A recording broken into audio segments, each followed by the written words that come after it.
त्या अजिंक्यच्या फोटोला हार घातला? हा, वेडी झालात का सर्वे?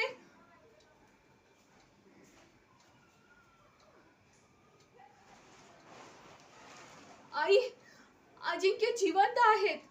माझे अजिंक्य जिवंत आहेत. त्यांना काही झालं नाही. त्यांचा मला सकाळी फोन आला.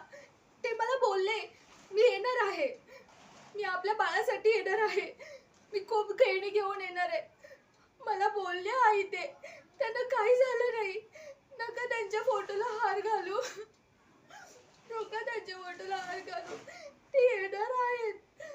आई सांगा या सर्वांना, समजवा, नका फोटोला हार घालू. अजिंक्य माझे जिवंत आहेत, ते येणार आहेत. नाही, तुम्ही खोटं बोलतात, खोटं बोलतात तुम्ही सगळे. सर्व खोटारडे आहात, सगळे खोटारडे, सगळं खोटं बोलतात तुम्ही.